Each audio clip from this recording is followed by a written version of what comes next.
అనగనగా లక్నాపురం అనే చిన్న గ్రామం. ఆ గ్రామంలో నీళ్ల కొరత బాగా ఉండేది. ఆ ఊరి వాళ్ళు ప్రక్కన ఊరి నుంచి నీళ్లు తెచ్చుకొని వాళ్ళ అవసరాలను తీర్చుకుంటూ ఉంటారు.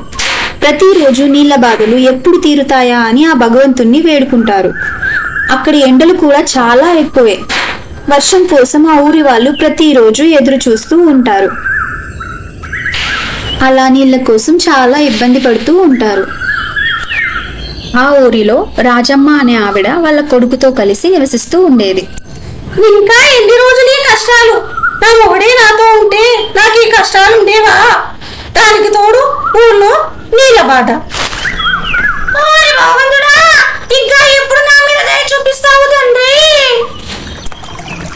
అలా రోజు ఆ దేవుణ్ణి తలుచుకుంటూ కుండ పట్టుకొని మంచినీళ్ళ కోసం ప్రక్క ఊరికి వెళ్తూ ఉంటుంది. ఏంటో నాకు ఈ కష్టాలు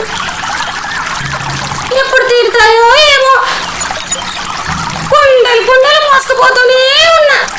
ఏమే రాజమ్మ, నీ కొడుక్కి పెళ్లి చేయవానే? చేస్తే వచ్చే కోడలే నీళ్లు తీసుకెళ్తుంది కదా. కదా వాడికి పెళ్లి చేస్తే నాకు ఈ మోసుడు బాధ తప్పుతుంది కదా. కుండలేంటి ఇలా కిందికి పైకి కదులుతున్నాయి? అయ్యో, నాకు కళ్ళు తిరుగుతున్నాయా ఏంటి? అలా అనుకుంటూ ఇంటికి తిరిగి వచ్చిన రాజమ్మకి వాకిట్లో పెళ్లిళ్ళ పేరయ్య కనిపిస్తాడు. పెళ్లిళ్ళ పేరయ్య వచ్చినట్టున్నాడే. నా కొడుకు ఏమైనా సంబంధం తెచ్చి ఉంటాడేమో. పేరయ్య, నా కొడుకు ఏమైనా సంబంధం తెచ్చావా? ఊరికే వచ్చావా? అదేంటమ్మా అట్లా అంటున్నావు? నువ్వు చేసేది గాని అన్నది. అదే కానీ ఈసారి నేను నిజంగానే మంచి సంబంధం తీసుకొచ్చాను. అవునా? చాలా మంచి సంబంధం. అమ్మాయి చాలా మంచిది. అవునా? నీ నోట్ల చక్కెరవయ్యా, మంచి మాట చెప్పావయ్యా. అవును. ఇది ఇది ఆ అమ్మాయి ఊరు అడ్రస్. అవునా? పక్కనే ఉందిగా గ్రామం, దగ్గరే. రాజమ్మ పరిగెత్తుకెళ్లి దేవుడికి దండం పెట్టుకుంటుంది. మరుసటి రోజు ఉదయాన్నే లేచి అమ్మవారికి పూజ చేస్తుంది. అమ్మవారిని అంతా మంచి జరగాలని కోరుకొని మళ్ళీ నీళ్ల కోసం బయలుదేరుతుంది. పేరైతే సంబంధం తెచ్చాడు కానీ ఇది కుదురుతుందా? ఏమో, ఈ ఊర్లో చుక్క నీరు కూడా లేదని తెలిస్తే పిల్లగిస్తారో లేదో. అమ్మా తల్లి, ఈసారి నన్ను నువ్వే రక్షించాలి. అమ్మా తల్లి, ఈసారైనా ఈ సంబంధం కుదిరేలా చేయి తల్లి. అలా అనుకుంటూ రాజమ్మ ఇంటికి చేరుకుంటుంది. ఇంటికి చేరుకొని కుండను తెరవగానే చాప పిల్లలా ఉంది. దీంట్లోకి ఎలా వచ్చింది?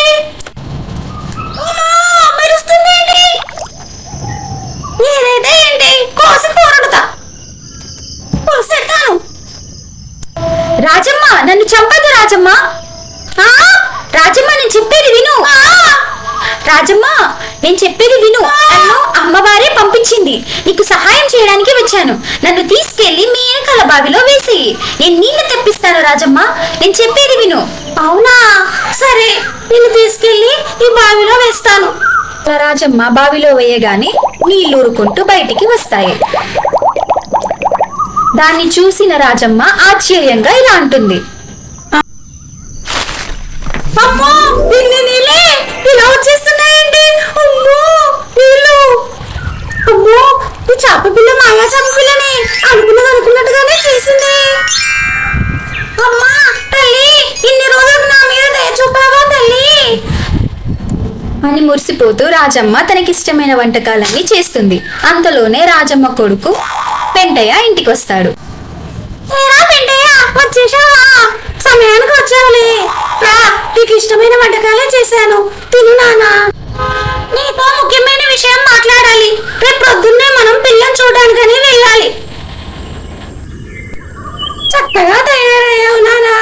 ఈసారి ఈ సంబంధం ఎలాగైనా కుదురుతుంది. మనల్ని వద్దనడానికి వాళ్ళ దగ్గర ఏ వంకలు లేవు. నిశ్చింతంగా ఉండు నాన్న.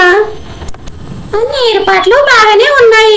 అమ్మాయిని కూడా చూపిస్తే మిగతా విషయాలు మాట్లాడుకుందాం. నీళ్ల గురించి అడుగు. అదే, మీరేం చింతపడకండి. అది ఊర్లో సమస్య. మా ఇంట్లో ఏ సమస్య లేదు. మాకు నీళ్లు బాగానే ఉన్నాయి. మీరు నిర్భయంగా మీ అమ్మాయిని వాళ్ళ ఇంటికి ఇవ్వచ్చు. అలా రాజమ్మ ఆ సంబంధం ఖాయం చేసుకొని అమ్మాయి ప్రాచీతో కొడుకు పెళ్లి ఘనంగా చేస్తుంది. అలా రాజమ్మ కల నెరవేరి కోడలు ఇంట్లోకి అడుగు పెడుతుంది. రాజమ్మ కోడలు ప్రాచి తెల్లవారుజామునే లేచి నీళ్ల కోసం బావి దగ్గరికి వెళుతూ ఇలా అనుకుంటుంది, ఎలా అయినా సరే పనులన్నీ చకచకా చేస్తూ అత్తమ్మ మెచ్చుకునేలా చేసుకోవాలి. నువ్వు అనుకున్నట్టుగానే నీకు అవకాశం వచ్చింది ప్రాచి. ఈ చేప పిల్లని తీసుకెళ్లి కూర వండు. అవును, నా మనస్సాక్షి చెప్పినట్టు దీన్ని తీసుకెళ్లి కూర వండితే అత్తమ్మ దగ్గర మార్కులు కొట్టేయచ్చు. అలా ప్రాచి మాయా బంగారు చేప పిల్లను ఇంటికి తీసుకొచ్చి చంపేస్తుంది. ఇంట్లోనే అన్ని మసాలాలు నూరుకుంటుంది. చాలా మసాలా వేసి వండాలి అని అనుకొని గుమగుమలాడే మసాలాతోని చేపల కూరని చేస్తుంది. నాకిప్పుడు ఈ నీళ్ళ బాధ లేదు, నా కొడుకు పెళ్లి కాలేదన్న బాధ లేదు. 2 కోరికలు ఒకేసారి ఆ చేప పిల్ల వల్ల తీరిపోయాయి. ఏరా నర్సయ్య, నీ ఎద్దు నీ మాట కూడా వినట్లేదా? నన్ను మధ్యలోనే దించేశావు. దించాడు, కంకులున్న దగ్గరే దించాడు. ఈ కంకులంటే నాకు భలే ఇష్టం. ఆలస్యమైంది. నా కోడలు ఇంటి దగ్గర వంట చేసిందో లేదో, ఆకలిస్తుంది. ఏరా అబ్బాయి, అప్పుడే వచ్చేసావా? కోడలు చూడకుండా ఉండలేకపోతున్నావా ఏంటి అని శుభ్రంగా చేతులు కాళ్ళు కడుక్కొని రాజమ్మ లోపలికి వెళ్తుంది.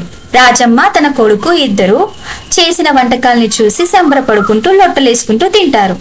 తిని రాజమ్మ ఇలా అనుకుంటుంది, నేను ఎంత అదృష్టవంతురాలను, నాకు ఎంత మంచి కోడలు దొరికిందో.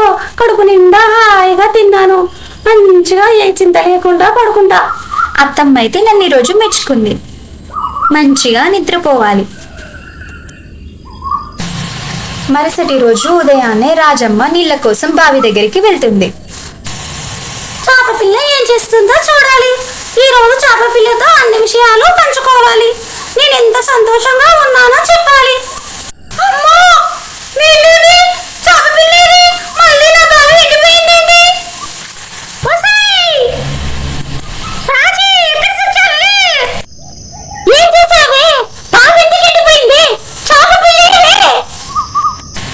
ఏంటత్తమ్మా అలా మాట్లాడుతున్నారు? చేప పిల్ల ఏంటి? నిన్న చేప పిల్లతోనే కదా నేను చేపల కూర వండింది. మసాలా కూడా వేసి వండానని చాలా బాగా మెచ్చుకున్నారు.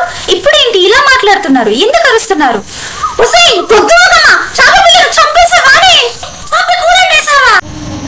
అదేంటి మళ్ళీ అలానే మాట్లాడతారు? చంపితేనే కదా కూర వండగలం. అయినా మీరేంటి ఇంత ఆవేశపడుతున్నారు?